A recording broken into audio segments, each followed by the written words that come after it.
ഇന്ന് ആരെയാണോ കണിയേണ്ടത്? 1450 രൂപ 50 പൈസ ഉണ്ടാക്കണമെങ്കിൽ എന്തോരം കഷ്ടപ്പെടണം. 1450 രൂപ 50 പൈസ ഉണ്ടെങ്കിൽ എന്തൊക്കെ ചെയ്യാം. 1450 രൂപ 50 പൈസ ഉണ്ടെങ്കിൽ എന്തോ ഒരു ഏത്തപ്പഴം വാങ്ങിച്ച് പുഴുങ്ങി തിന്നാം. എന്താട്ടാ? ആ, ഇത്രയും വലിയൊരു തുക മുടക്കാൻ ഈ കുട്ടി എന്റെ ബന്ധുവാണോ, ഭാര്യയാണോ, എന്റെ പെങ്ങളാണോ, അമ്മയാണോ, അറ്റ്ലീസ്റ്റ് എന്റെ അയൽവക്കത്തുള്ള ചേച്ചിയാണോ? അതൊക്കെ പോട്ടെ, വഴിയരികിലിരിക്കുന്ന പിച്ചക്കാരിയാണോ? അല്ല, പിന്നെന്താ ഞാനിതൊക്കെ ചെയ്യാൻ കാരണം? എന്റെ മനുഷ്യത്വം, വെറും മനുഷ്യത്വം. അല്ല ഏട്ടാ, പെണ്ണായത് കൊണ്ടാണോ ഞാനിതൊക്കെ ചെയ്തതെന്ന് ചേട്ടനോട് ചോദിക്കേ. എന്നാൽ അല്ല, ఆడారు ഞാൻ నిన్నే ചെയ്യുള്ളൂ. എന്താ കാരണം? మనుషుత్వం. అలా చేయాలి మేడం. ఏమండి నాకు అర్థమయ్యేలా చెప్పండి. అంటే మీరు తెలుగులో చెప్పండి. ഞാൻ ഇത്ര നേരം പൊട്ടന്റെ മുമ്പിൽ ശങ്കൂന്നിരുന്ന ഒന്നുമില്ലേ. ഓ, എനിക്കിത് എന്നെ കിട്ടണം.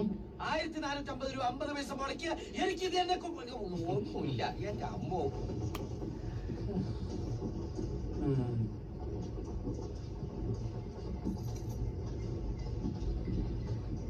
അല്ല, അറിയേണ്ട കാര്യം ഉണ്ടായിട്ട് ചോദിക്കല്ല, കാശ് മുടക്കി തന്നെ അയക്കുന്നോണ്ട് ചോദിക്കുക. എന്തിനാ മെഡിഗിരിക്ക് കുറ്റിയും പറിച്ച് പോണേ? ആ പോലീസുകാരോട് എന്തൊക്കെ പറഞ്ഞോട്ടല്ല. കണ്ണിക്കണ്ട പോലീസുകാരോട്, ഓ എനിക്ക് വയ്യ. കണ്ണിക്കണ്ട പോലീസുകാരോട് മുഴുവൻ എന്തുവാണെങ്കിലും പറയാം. 1450 രൂപ 50 പൈസ മുടക്കിയ എന്നോട് പറയാൻ പാടില്ല. നിർത്തോ, കുറെ നേരം തന്നെ തൊഴുകണം. ഞാൻ അനുമാന സമയം എന്നിട്ട് പോടോ. അവന്റെ മുമ്പോട്ട് തൊഴുകല്.